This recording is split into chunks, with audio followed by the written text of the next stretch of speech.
So, hey, everybody.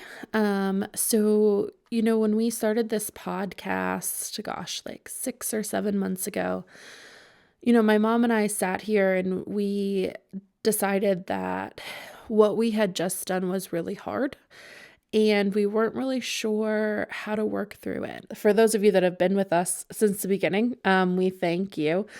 So for those of you that haven't, my Nan, my mom's mom, passed away in December of 2024, and we had cared for her, really for years.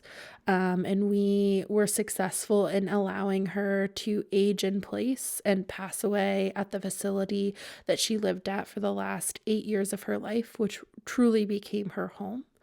And while we're very proud of that fact, there's a lot of emotions that go into caregiving. Some things we're proud that we did, some things, we wish we had done differently. I think this is one space where there are so many Americans that are caregiving for parents or grandparents while also trying to raise kids, or, there's a lot of people that are caring for aging grandparents that are putting their personal lives on hold. They're not having kids because they can't imagine doing both at the same time.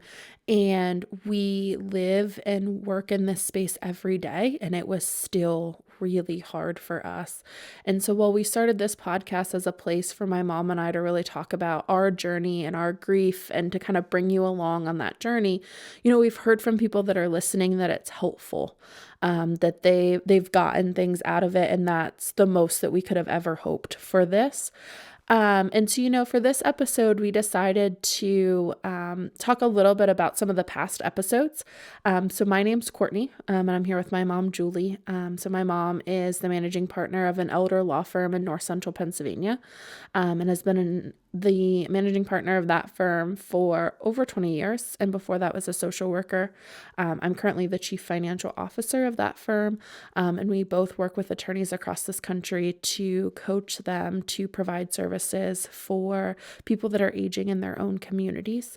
And we just really believe that the caregiving journey is full of ups, downs, sideways, twists, turns, whatever you could conceive.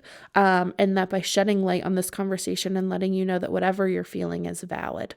This podcast, Hey Woman, is dedicated to my Nan, my mom's mom, who we affectionately called Woman. Actually funny, somebody came up to me recently and asked why we called her that. My grandfather, her second husband, called her Lady. And so my uncle, my mom's older brother, started calling her Woman kind of as a joke. As a joke, yes. It morphed after my grandfather passed away. It really morphed into a term of endearment. And while she did love that we all called her that, I think it was her favorite when my brother called her it, because he didn't do it as often as I think us girls did. He started doing it when he worked at the personal care home as a dietary aide, and he'd be delivering snacks, and he'd walk into her room, and there was like a little wall, so when you walked in, like she couldn't see who was coming in, so he would turn the corner and walk in and say, "Hey, woman." And I remember I was there sometimes, and she just loved when he did that, and he would bring her snack at night. Yeah, and so we all called her that when we picked up the phone to call her. I called her that. Oh yeah, we all did. It just kind of funny. We all called her, "Hey, woman, it's me." She just called whichever one she wanted to back. Yeah, we all sounded similar on the phone. I want to kind of go through, we took 50 lessons and reflections, and we created these cards that we're really excited to share with you guys. So they are on the planningandprotecting.com site. If you wanted to download like a sample of them, you could download like 10 of them. And then we're putting them in our caregiver toolkit, which we're really excited to be able to share with you guys. But I don't know, Mom, if you want to share like the first one that you picked. Yeah, sure. So I just picked out some of the cards, semi-randomly, I thought, that was a good lesson. So I'm just going to share, the quote and the lesson, and then we'll talk about it a little bit. So the first one, and this was a quote from our episode 2, The Legacy of Caregiving. This quote is something I said. I chose to stop fighting how different we were as people and lean in and serve her in a way that she needed to be served. And, I picked this one because I was talking to somebody recently who's caregiving for their own mom. And they're talking about how hard it is because they're so different. And I hear it. I get it. My mom and I were such different people. And for a lot of our life, we really got along, and sometimes we really didn't. But as she, got sick, I learned, the lesson here is lean into love, even when it means letting go of your own way. And I really learned to embrace how she was different from me and to lean into that. And so that is, something I, put out there for people. Because otherwise you're just creating this negative energy between the two of you, and nobody's right. But I have to say, it's one of the things that kind of released me to much more enjoy the time with her. So rather than being like, oh my goodness, I cannot believe she's doing that, it irritates the crap out of me. I was able to get myself to a place where like, okay, that's important to her, that's what she wants. And so I think it's important for us to be thinking about leaning into who that person is. And what's important to them. And I think, you've probably heard us talk on other episodes. We've done other things where we talked about, through the journey, we couldn't do all 10 things that were important to her, but we could do 3 or 4. And we would choose to do those 3 or 4 really well, or to the best of our abilities. And so I think, sometimes caregivers set themselves up for failure because they try to do all 10 things, or they try to get that person to conform to how they feel like they should live their lives. And it's really about honoring Nan and what she wanted and the way that she wanted to live her life. Because the thing is, she had been doing some of that stuff for 70 years, and you weren't going to tell her that she wasn't going to do it. Nope. And caregiving is hard enough. Like, there are so many facets of it that are complicated and difficult. And so to try to add a complexity of trying to get that person to conform into what you want them to be, you can make it more difficult on yourself than it needs to be. And that's not to say that there aren't feelings about, like, you can walk out of the room and wonder why the freak she's doing what she's doing. But allowing yourself to get that out in a safer place and come back down and just let her do it. You weren't going to change her. And some of we wouldn't have wanted to. Yeah, yeah. And I think, one example of this is, for me, is the shower example. She wanted to take a shower every day. She was in a community where she got a shower a couple of times a week, and that's not unusual. And she always wanted to shower every day. That's what she had done for all the time I ever knew her. And I understand that like some doctors will say like, oh, they don't need a shower as often. It's not good for their skin. I'm not telling her that, right? Like she wants a shower. The other thing is that she had some incontinence problems. And so that made it even more important to her that of her hygiene and she takes care of herself. And I can't think of a better example of my mom than how important taking care of yourself is, your teeth, your face, that was very, very important to her. And so, she would take a shower at 8 a.m., and without any help. And we're talking about somebody who had a drop foot, some major mobility problems. Like she would put a little walker out by the shower, and then she would string the call bell over it because she knew she might fall, but like she was still going to do it. So I could have chosen to sit there and lecture her about why she didn't need a shower or why she should have waited for me. Now understand, in here too, there was a time where she did not have dementia.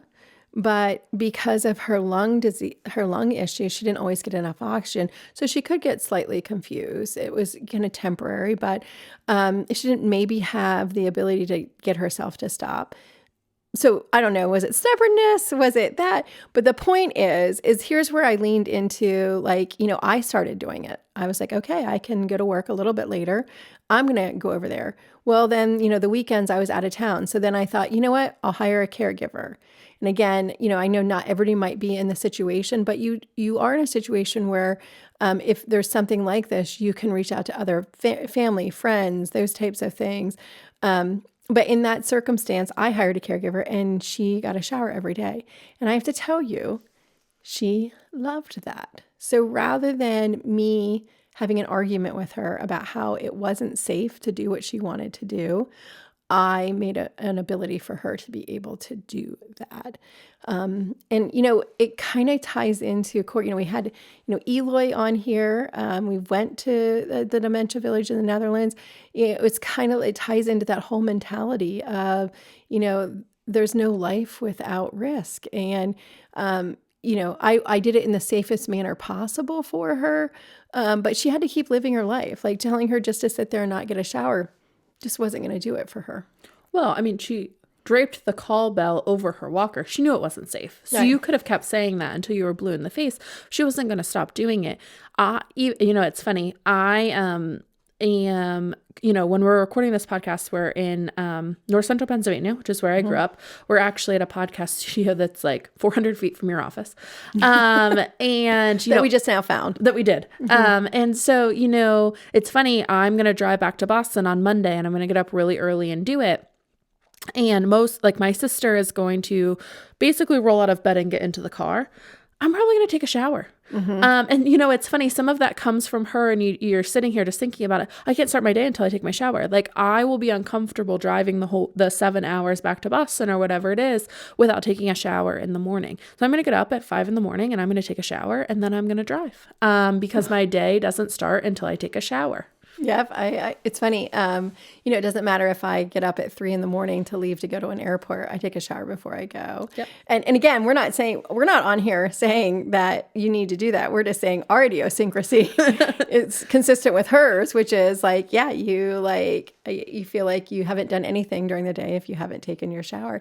And that's how she felt. And so, I chose to stop fighting her about how different we were.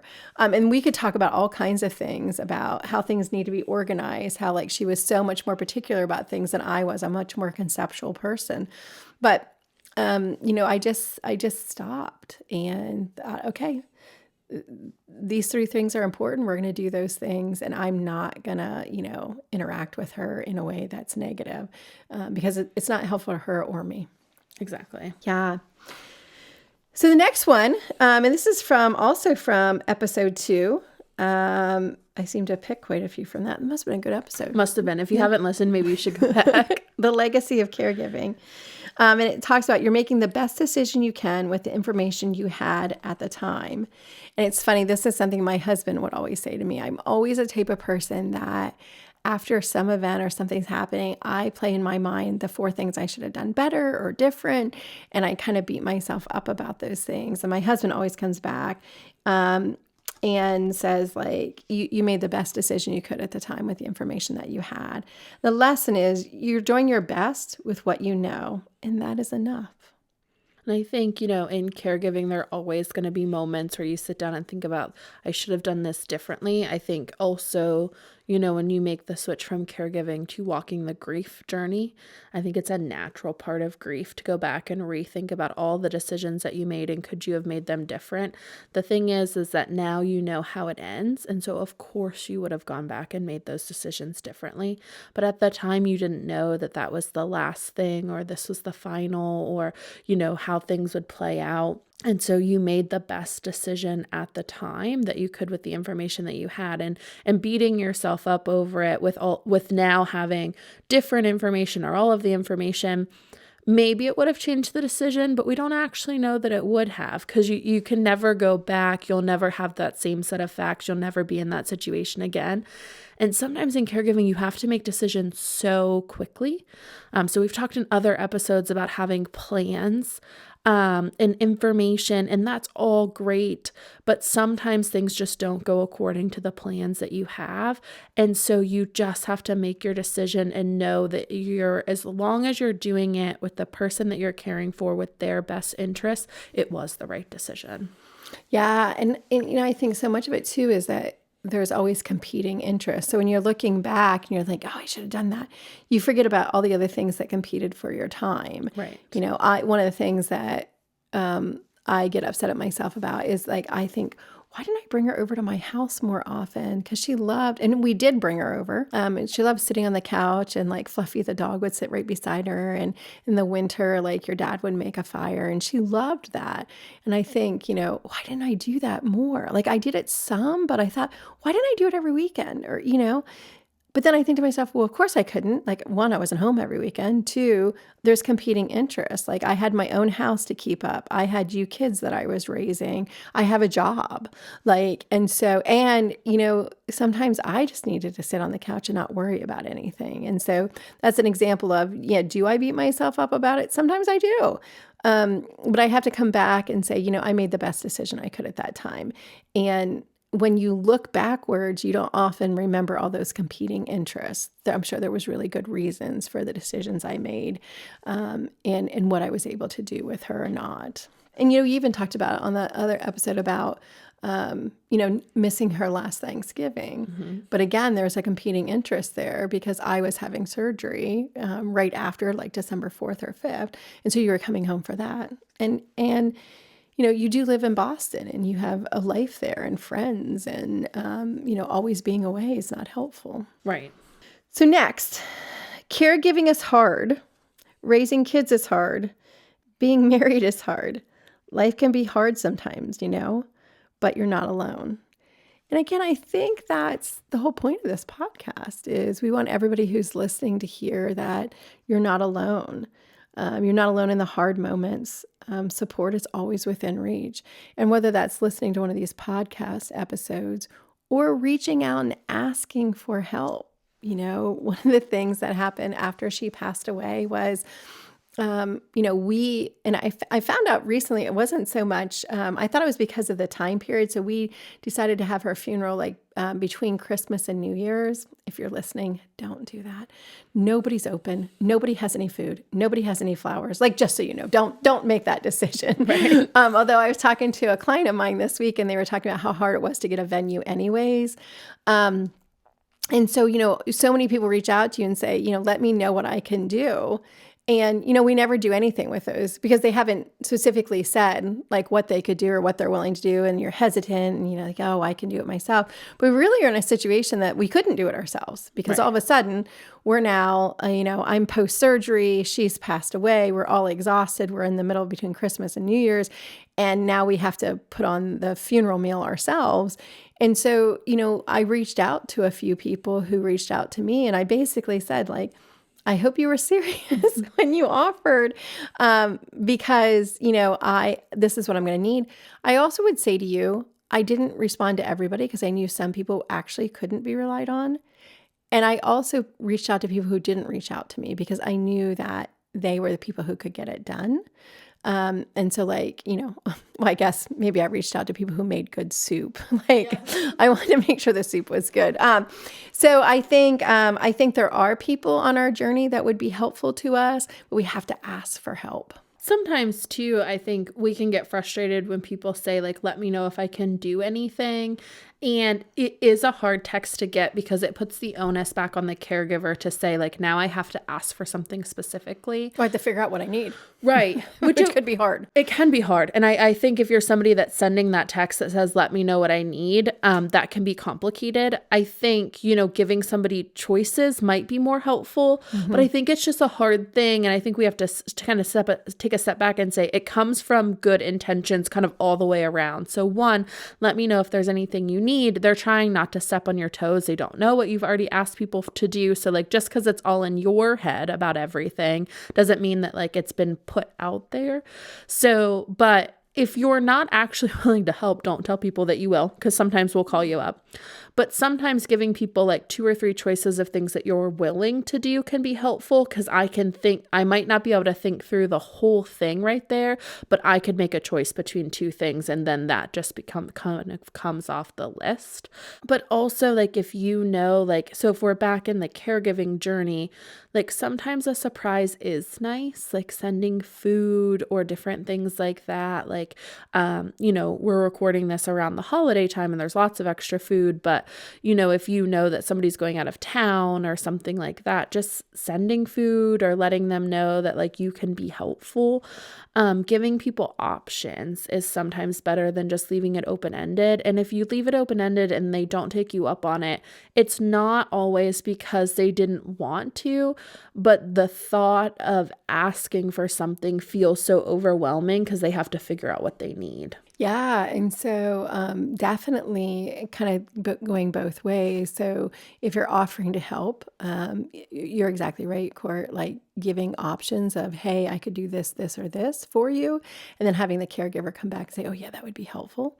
But then also if you're the caregiver and you're hesitant to ask for help, maybe you give people options. And again, I know this puts the onus on you to organize it and figure it out, but maybe say, I need these 3 things. Could you do one of them for me? And that might be helpful because maybe somebody, is more flexible during the day or at night, or, now you're asking for help at a time that like they just don't have the time, or, so being flexible both ways. But all of that does start by really thinking about what is it that could be helpful to me or to my loved one, and how do we do that? So important for people to know, where we're at with that. I think just going back to the quote, because, we got into, you're not alone, and talking about support, but just the awareness that caregiving is hard. Raising kids is hard. Being married, I've been married for over 30 years. And there's chapters in life that are hard. And it's because of all these competing interests, and adding caregiver stress on top of a marriage, on top of raising kids, it's hard. And it doesn't matter whether we're talking about a marriage or any relationship, makes it more difficult. And I think just, if you're feeling overwhelmed, that's a perfect way to feel, to be honest with you, because you should feel that way because it's hard, right? It is. And, I also kind of come at that from a different perspective of, one of the things, especially in the last couple of years of Nan, I came home once a month.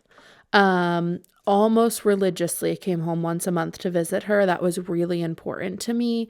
And it's not that I didn't date or didn't go out, but I'm, almost 30 and, thinking about not having a serious relationship, something had to give. And for me, that's what gave. Like my work was really important to me. It was important to me to grow in my career, and I worked really hard and I worked a lot of hours.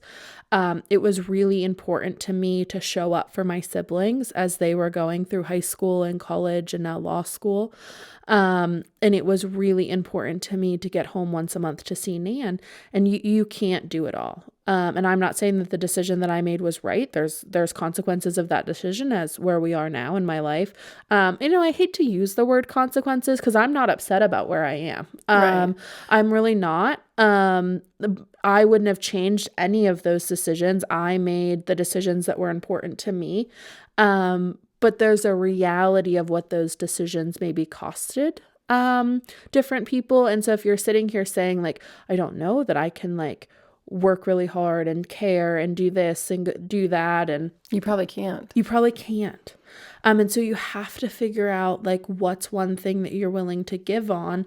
And mine was romantic relationships. It really was. Well, it was hard to have a romantic relationship and say, oh, I'm going out of town next week for work, and the following week I'll be home. And, Yeah. by the way, I'll see you in 3 weeks. Like that doesn't really start a great relationship. No, it really doesn't. Or, I'm going to go sometimes I would go out of town for 3 weeks at a time because I would come home and visit Nan, and then you and I would travel for work together, which was, sometimes it was nice to do that. Sometimes, she says. Not all the time. It was nice. Sometimes it was. It's just really hard. I live like 15 minutes from the Logan airport. And so to come home, to drive 7 hours home, to drive 3 hours to an airport with you, it's less about the company and more about the logistics was complicated. But then, I would do that so that then on the back end of the trip, I would come home and I would see Nan as well. And so, sometimes I could fit 2 visits in, and then maybe I skipped the next month month or, whatever, but I got to see her twice. And that was really important to me. When I think, you used the word consequences and then you backed up from it because we have like this negative thought that if we say caregiving is hard and I lost something because of it, that somehow we're bad people. But it's just the truth. It is. That there's 24 hours in a day, 364, 65 days a year. And if you're going to make the commitment to see her and do those types of things, like something else is suffering, or there's a consequence. And I don't think we should back away from that because I think too many times we gloss over it like everything's perfect. But we've talked on here, these are intentional choices. But to say that it didn't affect your life or it didn't affect my life or, when your dad cared for his dad, didn't affect their lives, it does. Yes. It does. That doesn't make it bad. That's just being real. And so, you've definitely made a decision to be there for other people. And then I think, I always think about it as chapters in our lives. And so that's the chapter that I was in. And now, like, I'm in a different chapter. And so, at that time, I think about, for me, I think about like my work and developing things that I couldn't even have thought about doing while I was caregiving for her because there just wasn't enough time. I also think about, my relationship with my husband at that time was just like, I need you to do this. I need you to do this. I need you to do this. And no, you're not going to really get part of me because until I work and I care for my mom, I'm tired, and I don't feel like going out to dinner, or I don't can we just get pizza in, or no, I don't feel like making dinner, because I'm tired. Right. And so to not believe that caregiving is having an effect on relationships or life choices is just a bunch of baloney. It just is. And I think we do ourselves the best gift to acknowledge the pros and the cons. Yeah, and I think it's okay to be upset that that choice that you made has a negative consequence in one areas of your life. You have a right to be upset about that. If you lost it certainly changes the course of your life. It definitely does. But that doesn't make it a wrong decision. And I really like that you brought that up, Mom, because it's two separate things. The choice was intentional, and what I got from it, I wouldn't have given up for anything. But the thing that I lost, there still was a loss. It was different. I have a smaller group of friends socially because I couldn't see. Well, I was kind of like Nan. I've always had a small circle. I don't people. You can only people so much. Right. I don't really people. So, but you do for a short time. I do. But I have a really, really good group of friends. But I have a small group of friends who I put the time in and who now I'm able to go do things with in a very different way. But they understood when I would go home for months at a time because we had this long-standing relationship. But when I showed up in a really good way. I wasn't distracted or different things like that. When I made the intentional choice to hang out with my friends or go do something, I maybe did it once a month, but I made sure that I showed up in the best way that I could. I knew I couldn't have dinner every week, but I could commit to once a month. We could have fun, and I would show up as the best version of myself. And so, those friendships continue on today. No, I don't have 15 of them, but you have a couple, and I'm really happy and grateful for those people in my life. And I think through this journey, you really find out what you need, what you don't need, and what is okay to let go of. What I think people need to know too, I think there's a place in here for using therapy. Mm-hmm. Because sometimes if you have those relationships and then you only show up once a month, and that whole time that you're there is about you and how hard your journey is and what you're going through, you haven't taken the time to kind of deal with that. I think for many people, it's so easy at this point in time to get access to therapy, maybe online, virtually. Some people, our health insurance at our office, offers a service that you could do that, coaching, those types of things. I think that's important too for people because you can't always show up needing something in any Yes. relationship. And I do want to take a point about therapy just because I think it's important. Getting a therapist can be complicated.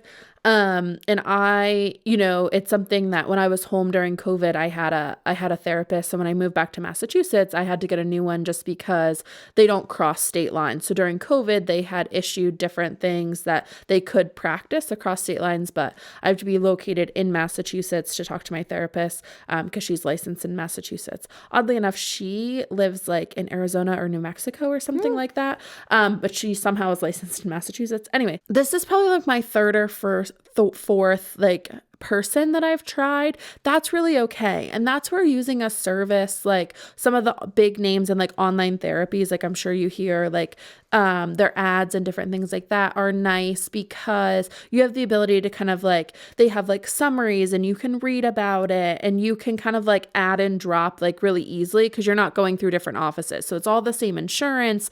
It's all the same like payment processing and different things like that. So that's a nice like barrier. And then you're really just changing like the person that you're talking to. It's okay not to like your therapist. Like I went to therapy and my therapist just agreed with everything that I said. Well, that's not helpful. No. I mean, semi-validating, but it was just like, Could make you feel good for the day. But. Right. But then I would get off the call and I was like, no, like half of what I said is like quasi like buffoonery. Like I was like, she should not have agreed with what I said. She should have counseled you as a counselor. Yeah. Yes. So like I needed somebody to call me kind of like on the carpet for like different things that I was saying or kind of like dig into different things, or I would make sweeping like statements and she's like, is that really how you feel? So it's okay not to like your therapist. And it's okay to go get a new one. That doesn't mean that there's anything wrong with that therapist. Right. That just means that it's not the person for you. And sometimes using these companies, it's nice because you can switch pretty easily without the barrier of changing insurances and different things like that. You can also go on Psychology Today or Psychiatrist Today. You can Google and they will list them in your area and it'll have all the information about what insurances they accept. If you self-pay, where are they? If you're a person that like works from home and wants to physically go somewhere, that I can see how that would be nice. I like just being able to like log on and do it. But there are lots of resources out there where you can get like information about like what kind of therapy they practice and what their personality is. It's like online dating, but for therapy. Well, and I think that's definitely something that ties into our next quote, which is, for those of you who are in my age group, seeing a therapist or a counselor is something that we were taught maybe was a little taboo and not like the first thing we'd reach for. But I think the younger generation has such a better look on, hey, I need some help and I want to talk this through and I need an outlet. And, really more engages in that. And I think that's something that we can learn from the younger generation. And this quote says, rely on a younger generation if they exist. They have new ideas that I didn't even know about. And this is from episode 10, which we were talking about birthday celebrations. The lesson is let fresh perspectives bring new joy. Openness invites unexpected blessings. And I definitely think through this caregiving journey with my mom, once I stopped trying to control everything and in my circumstance, like shelter some of the younger generation from what was happening, but really like said, hey, I need you guys. You came in with, and not just you, Cortney, but all of the nieces and my nieces and nephews, all the grandchildren for my mom, had new ways or new perspectives on how to do this.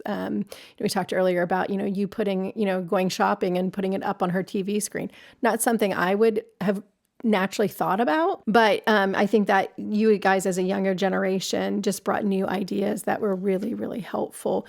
And again, you have to be open to that. Like, it didn't have to do it the way I would do it, but if you got the goal accomplished with Nan, that was fine. When I think, what you said there was so important is that you stopped sheltering us. Like, so if we think back to, my brother is 22. And if we think about like this started with Nan almost 10 years ago, he was 12. Right. And so and sometimes I think in the caregiving journey, like people can freeze in time, or when we think about them, it's the way that it freezes in time. What my brother was able to do at 12 and what he's able to do at but 18, 19, 20 is very different. And so you have to allow for yourself to be open to think like what I would tell a 12-year-old might be different than what I tell an 18-year-old kid. I even remember like DJ would be off to college and, you'd think about like, what do you call and tell them because they're away at school? But when they come back, they can only be helpful if they're kept in the loop. And sometimes it feels like this big phone call to make because it's like, I have to tell them that Nan's not doing well, because it comes as a shock because they weren't brought along on the journey. So if you think about like the college age kids, they go away for 4 months and they come back, especially in the fall, they leave in August and they probably don't come home again until November for Thanksgiving. A lot can happen in those months. And so it does feel like a big thing to call and tell them, like, when you come home, like, these are all of the things that have happened. But if you communicate with them through the process and give them information, one, like sometimes they're able to send things, which can be really helpful.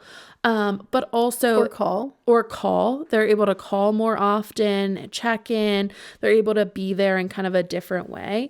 But I also think then it doesn't become this thing that you feel like you have to do before they come home to like let them know that things aren't going as well as they had before. And it lessens that feeling of a burden because it's not a shock. It's like, well, yeah, we've been on this journey with you and I'm not 12 anymore. You don't have to protect me. And honestly, the best thing you can do is let me make my own decisions with the information, because then you're withholding the information and they maybe aren't making the best decisions that they could.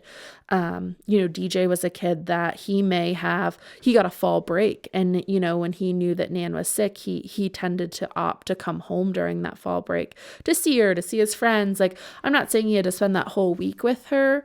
But he didn't go away someplace. Yeah. And I think it's hard.